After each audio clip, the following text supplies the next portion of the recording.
As some of you may be aware, over the last couple of weeks, we've been running an FM17 giveaway through all of the social media channels that I'm a part of. If you don't follow me on Twitter yet, at Lollujo, or if you're not part of the Lollujo Facebook group yet, it's really time you got involved in them. You can get free copies of the game.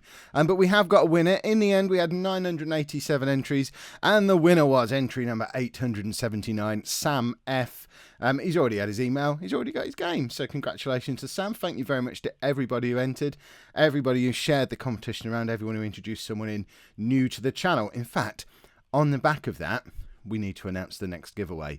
And it's a conditional giveaway. You might remember a few weeks back, we started the million views by the end of the year challenge goal type thing. We absolutely smashed it. We did a little while back. So that one perhaps wasn't the most challenging of challenges, and we've given the game away now.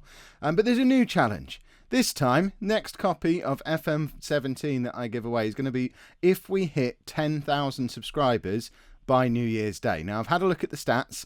We've picked up about 1,600 new subscribers over the last month, and we're about that far away from hitting 10,000. So it needs to pick up the pace ever so slightly, but only ever so slightly. So if you are still looking to get hold of a free copy of the game through winning it through the channel, now is the time to just share the channel with everyone you know. Let's get as many new subs in as we can over the next few weeks. The moment we hit 10,000, as long as it's before New Year's Day, the giveaway will start.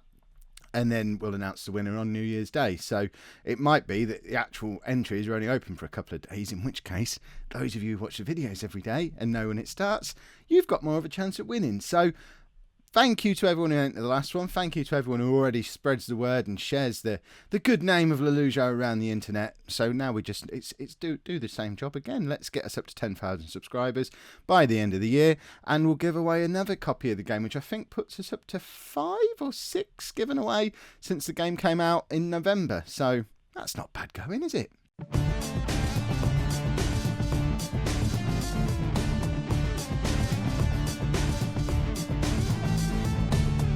Hello and welcome to Season 4, Episode 3 of Non-League to Legend. I'm Kev, and coming up on today's episode, we've got 2 games in League 2. Firstly, we're at home against Hartlepool, then away against Rochdale. Since you were last with me, form has fallen off just a tad. We played against some of the best teams in the division. You can see we've only actually picked up 1 win in all competitions since you were last with us. It's been a challenging time, but Plymouth are the runaway leaders at the top of the league. Swindon, who we absolutely thumped, were second at the time that we beat them as well. The Mansfield results are a really disappointing one because they were scrabbling around in the relegation zone, and we really should have picked up a win against Dagenham and Redbridge. But as it stands, 9 games in, we are still in one of the 3 automatic promotion spots. As you can see, Plymouth running away with it. I don't know what league they were in last year. Let's have a little look at them. Were they...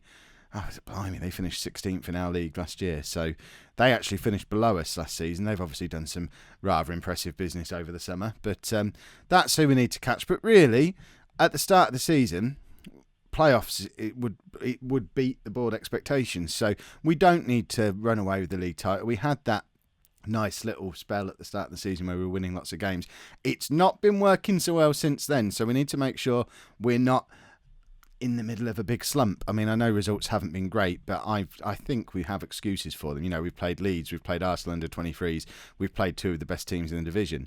It's not been a disaster, but 1 win in 7 games, if we don't turn that around, if we have another 7 games where we only win once, then we're in disaster territory. So we need to turn it around to get today against Hartlepool. They are currently another team who are scratching around in the playoff positions. If they beat us, they actually leapfrog above us and we fall out of the automatic promotion spots. So we need to get our act together and start getting back to winning ways. And it starts today. And this is the team that we're going to use to try and achieve exactly that. So we've got Smith in goal, a back 4 of Tumulty, Jackson, Fowler and Romeo. A very settled midfield now of Wordsworth, O'Neill and Blanchfield, with Benteke in behind Pike and Schiavi. Pike has scored a couple of goals. He scored twice against Dagenham, so he's been looking quite impressive. Obi, who has been scoring lots of goals, he drops out of the side today because he's not actually been playing that well during that little poor run of form. He started the season well, but his last 5 games he has been not very impressive. Only got 4 goals in 11, so we give Pike a try, who's in much better form, probably the form player attacking wise for us. 3 goals in 5. Hopefully he'll carry on with that today. We are still in that difficult situation where, because we've got so many players in on loan and these 4 have to play. We kind of have to pick which one out of Pike and Obi makes it into the matchday squad, and whoever doesn't get into the starting 11 doesn't even get on the bench. So it's going to be a long road back into the team for Obi. But he should have scored more goals recently. It's his own fault. So let's get into the game. Schiavi is one of the top scorers in the division. I think he's second on the goal scorer charts at the moment. Hold on, we had a goal. Oh, hang about. I got a bit overexcited with my space bar. Then we've only got 6 substitutes. We've only got 6 substitutes. We had a gap where there was supposed to be a goalkeeper, and I was just about to stick someone in there, and I've hit this. Why would it let me do that? It didn't even give me one of the little things to confirm that's what I wanted to do. That's just silly. Pike's won us I thought it was won us a penalty after 15 seconds. It's a free kick.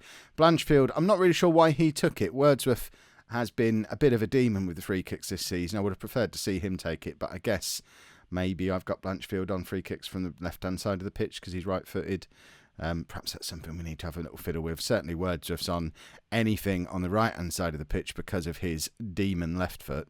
But, I mean, this has been end-to-end already. Jackson just about clears. I don't like the fact that we're giving Hartlepool chances early on, and I'm still a little disappointed that we didn't make a bit more of that free kick. Wordsworth with a good through ball to Schiavi, and he really should have done better than that. That was a good opportunity, and he really snatched at that chance and should have taken maybe an extra touch, or at least just slowed himself down, steadied himself a little bit so that he could shoot straight. As it is, it looked like he was at a full stretch and just screwed it wide. Northampton have jumped above us in the league now, up into 3rd place as it stands. We're down into the playoff spots, which I emphasise would be a good season if we finish there. But, we all want more.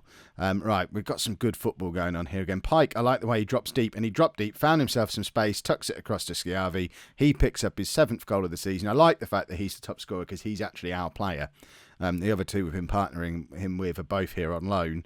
So it's good that the one who's actually making the biggest impression and scoring the most goals is the one we've got here permanently, and that is a nice little finish. Wordsworth involved again, like he is in everything at the moment, and Pike probably could have taken it on himself, but saw Schiavi in a little bit of space, and that is a very, very tidy finish. We're 1-0 up. That puts us back up to 2nd place, albeit 8 points behind Plymouth, who surely at some point have to drop into a poor run of form. Pike has just done exactly what Schiavi did with the earlier shot. A very similar position, very similar finish. We just got to take a little bit more time, compose ourselves in those situations. Romeo won the ball back well there, and ended up getting it back and getting the cross over, but we weren't able to get on the end of it. With the 2 strikers we've got at the moment, crosses are less effective than they have been previously when we had Sam Byrne up there, because we don't have a big man up there to get on the end of crosses. They're both quite quick and skillful, and there you go. Schiavi does it again. You'll notice I'm saying his name differently every time. I don't know if it's Schiavi. I don't really care because he can do stuff like this. He can call himself whatever he wants. Yes, the goalkeeper probably should have done a little bit better than that, but we don't care because we're 2-0 up, and hopefully getting back into winning ways and back into the all-conquering force that we were earlier in the season, when I did find myself thinking for a minute that we might just win this at a canter. Pike was just on the shoulder of the last man there. Could have got in. He does get in this time. Crosses for Benteke, and it's 3-0. And the front 3 are all playing brilliantly today. I think this might be the first time that we've played this combination. Usually, Pike's only chances so far have come when there have been injuries. Schiavi was missing for the Dagenham and Redbridge game, so Pike played up alongside Obi, and other than that, Pike's only chances have been in the cup competitions, where again he's usually played up alongside Obi, and we've done it that way. But today he plays alongside Schiavi for the first time, and he's set up 2 of his chances, and they're playing well. I like this front 3. This might be the long-term solution for us. Wordsworth now finds Pike. Wordsworth again, so involved all the time, and Blanchfield has just scored an absolute beauty. That's why he took a free kick earlier, because he's got that in his locker. Could have done a little bit better with the free kick after 15 seconds, but he gets himself a little pocket of space there. The defenders are worried about Schiavi, who could just pop in and grab his hat-trick at any moment, and it gives Blanchfield that little bit of space to show that he's actually pretty blooming good as well. Another one who's only here on loan. And I really need to check to see which ones of these loanees are the ones who are going back at Christmas. I know O'Neill definitely is one who we're going to need to look to extend, and I hope it's not going to be both of the strikers who are going as well. I think Blanchfield's here for the year. Right, we're going to take off O'Neill and bring on Stefan Broccoli, who is making a little bit of a name for himself as a ball-winning midfielder for us. I am in two minds whether we need to renew O'Neill or not when the time comes. It really depends on how we're doing in the league, because Broccoli has been doing very well when he comes on in that ball-winning midfield position. I don't know why I only made one substitution there, where I normally make two. We're going to bring on, actually, Taylor Crossdale and Schiavi can't really play together. No, we've tried that before. We're not going to do that. We're going to bring on Sam Burns. Sam Burns not really played very much at all this season. But there you go. He gets an opportunity to play alongside Schiavi. And hopefully we'll see the completion of a hat-trick. And 5 goals for the second time this season. We've also had a 4 in there as well. Benteke hits the crossbar. When we're on form, we're a very, very good team. We just need to do this week in, week out. And hopefully we're going to get a more friendly run of matches now that we've played 2 of the bigger teams in the division already, albeit to not great effect. But there you go. We picked up a 4-0, and that is exactly what we needed to get us back, hopefully, into the start of a decent run of form. Right, I've had a little look to see who are the 3 loans who go back in January, and it's Blanchfield, O'Neill and Obi. So what we really need to be doing is deciding which one's not going back. At the moment, the obvious thing is Obi doesn't stay, and we probably don't even worry about playing him from now on, because Pike's doing well. Pike's here for the season. Obi, he had a good start, but hasn't been great. Blanchfield and O'Neill, hopefully we'll be able to extend them until the end of the season when the time comes. If not, we're definitely going to need new options in midfield to get us through the second half of the season, unless Meadows and Broccoli massively improve and are ready to step into those slots that I've kind of gotten penciled in for the future. Broccoli is the ball-winning midfielder, Meadows as the playmaker, but even if those two do step up, we don't have much behind them. So we're probably going to need either to renew both of these or bring someone else in when the time comes. This is the team that we're going to be playing for today's second game, which is away against Rochdale.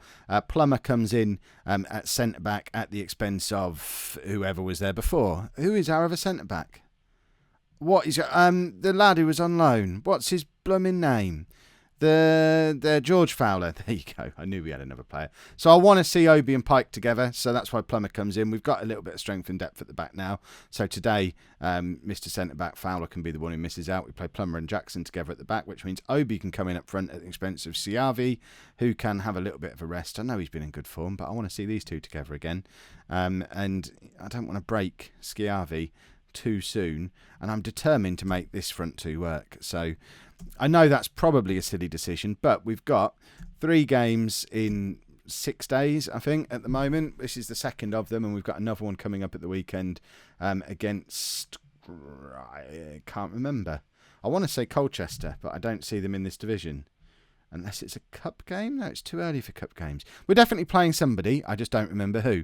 So, rotation. We've got 3 very good strikers. Let's rotate them a little bit.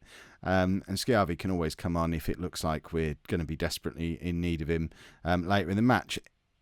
In the meantime, we get to look at Obi and Pike together in the league for the first time, which, you know, on paper they should both be very, very good at this level. And if they can sort things out together, they give me a little bit of a decision to make going into January about whether or not to keep Obi at the club. Because if he can get a decent run and get back to that early season form, then obviously we're going to look at keeping him as well. Benteke wins the ball. Well, actually, Obi won the ball, knocked it down for... Obi won the ball. Oh, brilliant. I don't even remember what I was saying now. We've got Obi won the ball in the... yeah, edit that bit out. That was awful. I don't even like Star Wars. What is the world coming to? Yeah, because I was distracted by wordplay. We're now 1-0 down against Rochdale, who were another team who were in and around the promotion spots early on in the season. And I wonder if this would have been defended more effectively if we'd have had George Fowler in the team, because both of our centre-backs are hovering around the player who ends up tucking the ball into the back of the net, but neither of them's making the challenge. Rochdale, as it stands, will pull level on points with us. We'll stay in third at the moment, presumably because of a better goal difference, because we keep getting these 4 and 5-0s. But we can't keep doing that one game and then going away and losing to someone the next game. And we are. I was hoping we were going to hit a nice little run of not playing anyone any good, but we are seeming to get all the difficult games early on in the season, which, fingers crossed, looking at the season as a long-term thing, it should mean that at the very end of the season, our running should be fairly simple. So if we're there or thereabouts with 10 or 15 games to go, we should have a fairly gentle run in and be able to put a string of wins together. But that doesn't really help us out much now. I mean, look at the conditioning. I know we're playing another game very shortly after the last one, but so are Rochdale, and it doesn't seem to be affecting them anywhere near as much as it's affecting us. Perhaps we needed to rotate even more than we already did. We already made 2 fairly significant changes. But I don't know. Rotation's never been something I've been very good at. I don't like this whole playing games every 2 or 3 days because I never get it right. You're probably all going to tell me in the comments why I should have perhaps brought Obi in for Pike and left Schiavi in. Why Fowler should never have been dropped. And I know all of this, but I'm learning. And what I've learnt today is I'm not very good at rotation. There's no one's having a good game. We haven't got a single player playing well. So we'll bring the top scorer on. That seems like an obvious first step. But we can't bring another striker on because him and Taylor Crossdale can't play together. That's an oversight. We can't bring Fowler on because he's not on the bench because we've decided to have the 2 strikers in the squad. So we don't have much we can do at the back either. I've left myself with not a lot that I can really do to improve this team, which is a bit of a problem. We'll bring John White on for Romeo because Romeo's having a poor game and he's tired and he's on a yellow card, and that's just a recipe for trouble. We can't really afford a suspension for him, but bringing on a 32-year-old right back is not going to help us get back from 2-0 down with 20 minutes to go. And hold my hands up. I've messed this up today. I say these 2 can't play together, but let's get him on. We've got can either of them play anything like a supporting role? Not really. I guess he can do deep lying forward. And then he can do advanced forward. It's so far from ideal. But, that might be the start of a beautiful friendship between those 2. The last 10 minutes, we might get 3 goals. And that might be our new strike partnership. But I don't like it. I hate using deep lying forwards. I just don't really get what they do. They just seem to not get in the game for me. And this has been a really, really poor performance today. Even when we got Schiavi back in the side, we haven't improved. What a contrast. We need to develop some consistency. And we're playing Colchester in the Checker Trade Trophy. That's why. League form, I'm really confused. We need to get some consistency into this team. I guess they're young. There's new players. It's early days. Consistency will come, hopefully. There you go. That graphic says it all about why we shouldn't have dropped the 2 players we did for that match, because we've got the second best player in the division and the 3rd top scorer. And we rested them both, and then we lost and we wondered why. Sometimes I make this game more difficult than it needs to be. If you've enjoyed that, make sure you pop a like on there for me. Subscribe to the channel if you'd like to see more. And thank you very much for watching.